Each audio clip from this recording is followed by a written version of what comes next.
जगदीश त्रिवेदी के बिल्कुल नए वीडियोस के लिए सर्च करें Jagdish Trivedi official YouTube channel. Search करें, लाइक करें, फॉरवर्ड करें और हाँ, सब्सक्राइब करना ना भूलें जगदीश त्रिवेदी ऑफिशियल चैनल।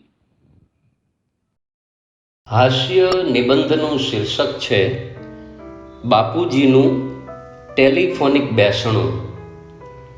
26મી જાન્યુઆરી 2001ની સવારે અમારા બાપુજી ઊભા ઊભા બાથરૂમ કરતા હતા। એમાં અચાનક ધરતી કંપાયું। અમારા સંડાસનું ધાબુ બેસી ગયું અને ધાબા સાથે બાપુજી પણ બેસી ગયા। આ પ્રકારના સાવ અણધાર્યા સંજોગોમાં પણ બાપુજીનું હૃદય અને બાથરૂમ બંને ચાલુ હતા। હજુ થોડા પાછળ જઈએ તો 11મી ઓગસ્ટ 1979 બાપુજી તે દિવસે મોઝેક ટાઇલ્સ લેવા માટે મોરબી ગયા હતા। એમણે ટાઇલ્સના વેપારી પાસે પાણી માંગ્યું, પણ કુદરતે ડોયા બદલે ડેમ ભરીને આપ્યું। મોરબીની હોનારત થઈ। બાપુજી પાણી પીધા વગર સતત 36 કલાક પાણીમાં રહ્યા છતાં મર્યા નહોતા। આમ ભૂકંપ અને હોનારત આ બંને સાથે હિંમતથી બથોબથ બાજેલા બળુકા બાપુજી એ કાંઈ કોરોનાથી ડરે એવા નહોતા, પણ લોકડાઉન સામે લાચાર થઈ ગયા। સૌ પ્રથમ સાહેબે 14 કલાકનો જનતા કર્ફ્યુ નાખ્યો। એ તો બાપુજીએ ફાકી અને બીડીનો જરૂરી જથ્થો સાથે રાખી અને પસાર કરી નાખ્યો, પણ ત્યારબાદ સાહેબે 21 દિવસનું લોકડાઉન નાખ્યું। બસ ત્યારથી બાપુજીની તબિયત ડાઉન થતી ગઈ।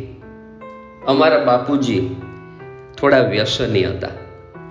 સાહેબ કાવો લેવાનું કે ત્યારે બાપુજી માવો લેતા, સાહેબ ઉકાળો પીવાનું કે ત્યારે બાપુજી બીડી પીતા। સાહેબે લોકડાઉન પાર્ટ 1 રિલીઝ કર્યો ને ત્યારે કીધું હતું કે લોકોના સંયમની કસોટી થશે। બાપુજીએ ખૂબ સંયમ રાખ્યો। દરરોજ 10 ફાકી ચાવી જનારા બાપુજી લોકડાઉનમાં એક જ ફાકીમાં આખો દિવસ કાઢી નાખતા। રોજની 25 બીડી ફૂંકી નાખતા બાપુજી લોકડાઉનમાં 5 બીડીમાં તો સાંજ પાડી દેતા। 14મી એપ્રિલે અમારા બાપુજીનો સંયમ 21 દિવસનો થયો। તે દિવસે સવારે 10 વાગે સાહેબ ટીવીમાં આવવાના હતા। સાહેબ આવે એ પહેલાં તો બાપુજી ટીવીવાળા રૂમમાં આવી ગયા। સાહેબે પોતાના મોઢે આડો ખેસ રાખી અને સૌને નમસ્તે કીધું એટલે અમારા બાપુજી તરત જ બોલ્યા કે આ મોદી તો હશે ને। સાહેબ જાણે કે બાપુજીની વાત સાંભળી ગયા હોય એમ બીજા જ વાક્યથી પોતાના મોઢા આગળનું દેશી માસ્ક હટાવી દીધું એટલે અમારા બાપુજી મોટીથી બોલ્યા કે હા, મોદી જ છે। બાપુજીને ઊંડે ઊંડે આશા, અપેક્ષા અને અભિલાષા ત્રણેય હતા કે આજે સાહેબ કહેશે મિત્રો કલ સે લોકડાઉન હટા દિયા જાતા હૈ। સાહેબે પ્રવચન આગળ વધારતા કીધું કે મારા વાલા દેશવાસીઓ, તમે આ 21 દિવસમાં ખૂબ સહન કર્યું છે અને એ વખતે બાપુજીએ પોતાના ખિસ્સામાં રહેલી અંતિમ ફાકી અને અંતિમ બીડી ઉપર હાથ મૂકીને કીધું કે હા સાહેબ, અમે જિંદગીમાં ક્યારેય આટલું બધું સહન નથી કર્યું। તમે તો કાંઈ જ સહન કર્યું નથી, પણ સહન તો અમે કર્યું છે। આ વખતે બોખા મોઢાવાળા બા પણ વચ્ચે કૂદી પડ્યા। આમ તો એમના લગ્નને 55 વર્ષ થઈ ગયા, પરંતુ આ બંને વરઘોડિયા લગ્ન પછી પહેલી વખત આટલું બધું સાથે રહ્યા હતા। આખા દેશમાં એવા અસંખ્ય દંપતી છે જે જીવનમાં પ્રથમ વખત જરૂર કરતાં પણ વધારે સાથે રહ્યા અને એ માટે અજાણતા જ સાહેબ નિમિત્ત થયા.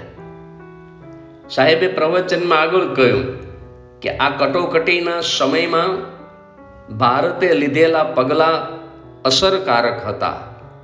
આ સાંભળીને અમારા બાપુજીને થયું કે ભારતના પગલાં અસરકારક છે તો હવે કાલથી મારા પગલાં ઘરની બહાર પડી શકશે.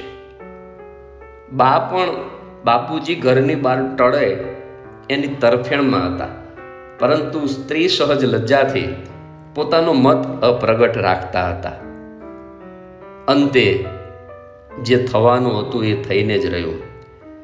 સાહેબે હળવે હળવે હળવે મૂળ મુદ્દા ઉપર આવીને એલાન કર્યું કે આખા દેશમાં 3 મે સુધી લોકડાઉન વધારવામાં આવે છે. અને આ સાંભળીને બાપુજીનું હૃદય ધબકારો ચૂકી ગયું. એમણે હૃદય ઉપર હાથ મૂક્યો. બાપુજીના હાથ અને હૃદય વચ્ચે રહેલા ફાકી અને બીડી એ ઘટનાના મુખ સાક્ષી બન્યા અને બાપુજીનું હૃદય ધીમે ધીમે બંધ થવા લાગ્યું. જ્યારે બાપુજીના અંતિમ શ્વાસ ચાલતા હતા ત્યારે સાહેબ સપ્તપદી સમજાવતા હતા.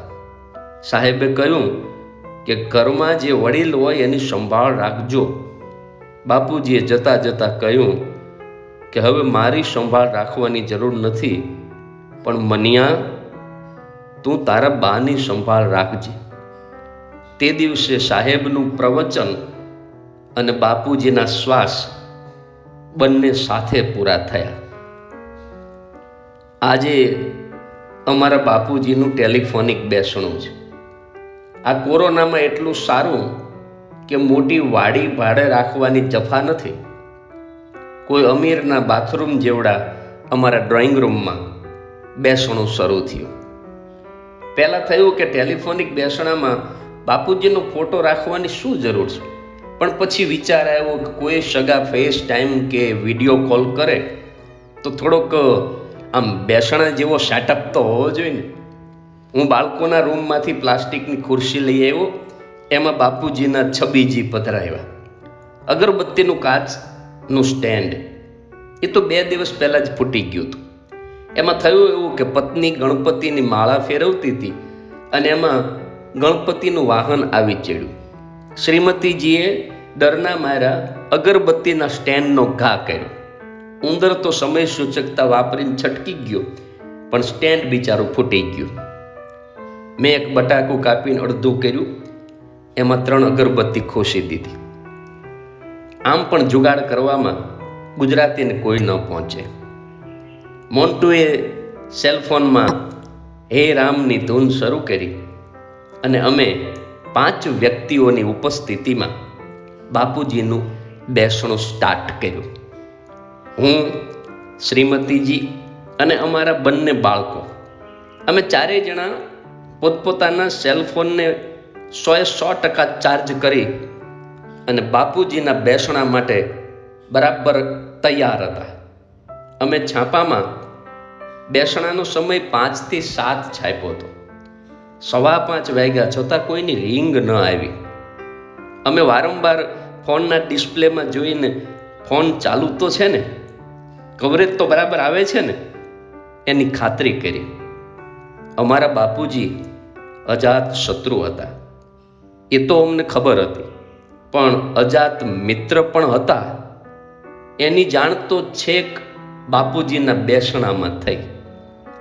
છેક 5:25 મારા સેલફોનમાં રિંગ વાગી અને રિંગ વાગી અને અમને એવો હરખ થયો કે અમે 4 સમૂહ સ્વરમાં આયો એવું બોલી ગયા.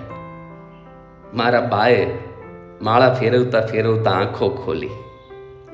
એમના પતિનો ખરખરો કરનાર કોઈક તો છે એવી આશા બંધાતા બાની આંખોમાં પણ ચમક આવી અને માળાના મણકાની સ્પીડ વધી ગઈ. મેં ફોન ઉપાડી અને હલો બોલવાને બદલે તે દિવસે જય શ્રી કૃષ્ણ કહ્યું.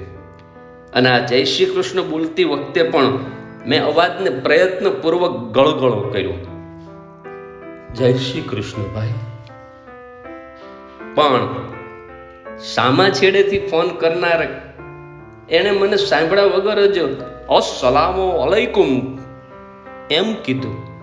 એક ક્ષણ માટે તો મને થયું કે બાપુજી સર્વધર્મ સંભાવમાં માનતા એટલે એમના કોઈ મુસ્લિમ મિત્રનો ફોન આવ્યો હશે. પણ ત્યારબાદ પેલો બોલ્યો કે ભાઈજાન, અબ્બાજાન ઘર મેં હૈ કે નહીં? મને થયું કે બાપુજીએ મર્યા પછી રોન કાઢી. બાપુજી ધર્મનિરપેક્ષ હતા એ તો ખબર હતી, પણ આટલા બધા હશે એવી ખબર નહોતી. બીજા ધર્મના લોકો પણ આપને અબ્બાજાન કે ત્યાં સુધીનો સંભાવ તો થોડો વધુ પડતો કહેવાય. મેં પેલા ભાઈને ગ્લાનિપૂર્વક કહ્યું કે ભાઈજાન, આપકો માલુમ નહીં કે અબ્બાજાન તો જન્નત નશીન હો ગયે હૈ. તો એણે મને સુવર કા બચ્ચા એમ કહીને ફોન કાપી નાખ્યો. ત્યારે મને કેવળ જ્ઞાન થયું કે ભાઈ આ તો રોંગ નંબર હતો. એણે મને ગાળ આપી છતાં મને આનંદ થયો, કારણ કે અમારા બાપુજી ચારિત્રની કસોટીમાંથી હેમખેમ પાર ઉતરી ગયા હતા. ત્યારબાદ 10 મિનિટ પછી ફરી રિંગ વાગી અને આ વખતે તો મેં માત્ર હલો એટલું જ કહ્યું, કારણ કે આપણે ગળગળા થઈને જય શ્રી કૃષ્ણ એવું બોલી અને સામેથી રોંગ નંબર નીકળે તો આપણી મહેનત ફેલ જાય. સામેથી અવાજ આવ્યો કે હું લવલી પાન સેન્ટર વાળા પથુભા બોલું છું. આ વખતે રોંગ નંબર નથી એવી ખાતરી થતા મેં કૃત્રિમ કરુણતા સાથે જય માતાજી પથુભા કીધું. અને ત્યારબાદ પથુભા પણ જય માતાજી બોલ્યા અને એમણે કીધું કે બાપુજીને ફોન આપો. મારું હૃદય એક ધબકારો ચૂકી ગયું, છતાં મેં પુનઃ સ્વસ્થ થઈને કહ્યું કે પથુભા, બાપુજી સાથે વાત કરવી હોય તો તમારે ઓછામાં ઓછું એક વખત તો મરવું પડશે. આ સાંભળીને પથુભા તાડુકા કે કેમ મરવાની વાત કરો છો? મેં કહ્યું કે એનું કારણ એવું છે કે બાપુજી 3 દિવસ પહેલા ગુજરી ગયા છે. હે? કહેતા જ પથુભાનો અવાજ ફરી ગયો. એમણે મને આશ્વાસન આપ્યું અને છેલ્લે એમ પણ કીધું કે બાપુજીના બીડી અને ફાકીના 1200 રૂપિયા બાકી છે. એની કોઈ ઉતાવળ નથી. તમ તારે લોકડાઉન ખોલે પછી નિરાતે આપી જજો. મને મનમાં થયું કે આ લોકડાઉનમાં બાપુજીનું 12મું કરવાનો કોઈ અર્થ નથી. એના કરતાં એમના 12માના દિવસે એમને પ્રાણથી પણ વધુ પ્યારા એવા બીડી અને ફાકીના 1200 રૂપિયા ચૂકવી બાપુજીનું 12મું કરીશું. Thank you very much.